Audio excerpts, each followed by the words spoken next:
महाभारत की कथा में वीर योद्धाओं में से एक बड़ा नाम अर्जुन पुत्र अभिमन्यु का भी है। वैसे तो अभिमन्यु ने जन्म लेने से पहले ही चक्रव्यूह में प्रवेश करने का ज्ञान प्राप्त कर लिया था, लेकिन वो कहते हैं ना कि अधूरा ज्ञान हानिकारक होता है। तो इसी कारण बाहर न आने का रास्ता जानते हुए अभिमन्यु वीर गति को प्राप्त हो गए थे।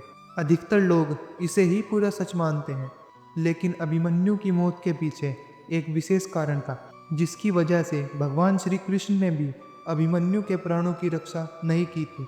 तो चलिए जानते हैं।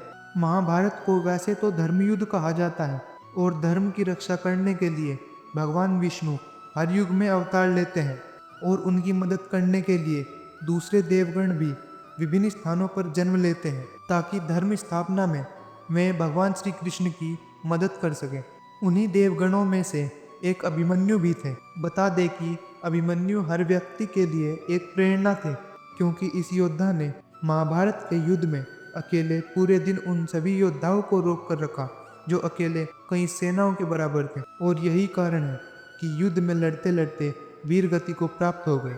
भगवान श्री कृष्ण ये सब कुछ खड़े होकर देखते रहे, लेकिन आपको बता दें कि यह सब कुछ उद्देश्य को पूरा करने के लिए किया गया था। जब धर्म की रक्षा करने के लिए देवताओं ने धरती पर अवतार लिया था, तब अभिमन्यु के रूप में चंद्रदेव के पुत्र वर्चा ने जन्म लिया था। वर्चा को भेजते समय चंद्रदेव ने देवताओं से कहा था कि मैं अपने प्राणों से प्यारे पुत्र को नहीं दे सकता, परंतु इस काम में पीछे हटना भी उचित नहीं।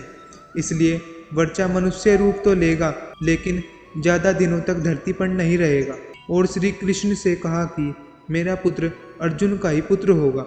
भगवान श्री कृष्ण के सामने ही मेरा पुत्र चक्रव्यूह भेदन करेगा और घमासान युद्ध करते हुए बड़े बड़े महारथियों को भी चकित कर देगा, परंतु दिन भर युद्ध करने के पश्चात शाम तक उसकी मृत्यु होगी और वह वापस मेरे पास आ जाएगा। यही कारण है कि वीर अभिमन्यु महाभारत का युद्ध करते करते वीर गति को प्राप्त हो गए थे और श्री कृष्ण चाह कर भी कुछ नहीं कर पाए। चंद्रदेव की इसी शर्त के आगे सभी देवता विवश हो गए और फिर चंद्रदेव के पुत्र वर्चा ने महारथी अभिमन्यु के रूप में जन्म लिया और फिर महाभारत के चक्रव्यूह में अपना पराक्रम दिखाते हुए अल्पायु में वीर गति को प्राप्त हुए। यही कारण है कि श्री कृष्ण ने अभिमन्यु को नहीं बचाया था।